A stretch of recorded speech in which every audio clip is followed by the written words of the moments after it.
Yung mga grabe talaga tong lipstick ko. Oh, yung kulay-kulay natin ng buhok, oh, 'di ba? Nakapagkulay ka, nakapagtanim ka, ngayon maglalagay na ng fertilizer sa ating saging. Oh, ito na po yung saging natin, oh. So pabalik na siya ng buhay niya. Anyway, ang lalaki na talaga nila. Yung saging ho na binebenta ko, ito ho yun siya. I guarantee yun na mumunga as long as maraming basura. Kasi ito lumaki to sa basura eh. Puro basura ho yung ilalim nito. Ito po yung aking plant bed na puro basura yan dati hanggang ngayon. Tignan nyo. Yung lupa, wala na yung basura, natunaw na. Ito na siya. Taniman na siya. Ayan na siya. Oh. Dito naman natin tatanim yung mga bago natin. Pananim, kangkong, sili, talong. Para nagbenta tayo organic. O diba?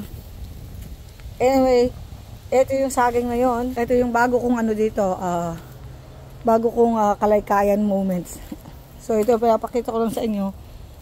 Kapag yung saging nyo, sabi ko sa inyo, hindi lumaki. Tulad nito, maliit siya. O, diba? Nasa paso kasi siya, maliit.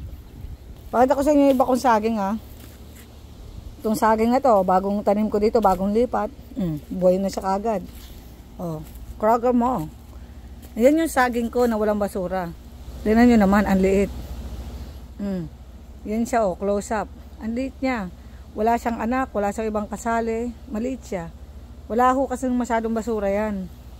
Unlike yung saging natin dun sa kabila, yun o. Yung ang dami niyang anak. Ang konti lang ho ng lupa nun, pero grabe, ang dami niyang anak. Ang laki pa niya, no? Tignan niyo naman yung puno, tapat ng bubong. Natunaw lang yan sa winter, pero tapat niya halos yung bubong. Lampas pa ho yan sa bubong namin pag namunga. Meron akong video niyan, alam niyo yan. Doon sa nakakasubaybay lang sa akin. But anyway, ito na tayo. Ito yung anak niya na nilipat ko dito nung winter time. Wala pa hong lupa to. Pero yung saging hindi sila maselan. Yung ganitong saging. Kasi kahit tambakan mo to ng basura, yung mga ito, yung mga nabulok-bulok natin na ay mga scraps natin sa scraps mo sa kitchen. Eggshells, yung mga pinagbalatan mo ng mangga, mga dahon-dahon, yung tiko na tanglad, ayan siya. Isa yung pinagkapihan mo, coffee ground. Lahat ng pwedeng mabulok, yung karton mo, ganyan lang kataas yan. After few months, wala na yan. Bababa na ho yan. Yan. Tapos tabunan mo lang ng ganyan, no? Tabunan mo ng buhangin. Wala hong lupa dito sa amin, buhangin ang meron. Kaya sasabi ko, tabunan mo ng buhangin. Kung sa lugar mo, lupa, di lupa ang itabon mo. Sa amin, buhangin. Yan, tabunan mo na ng ganyan para hindi magliparan yung mga insekto.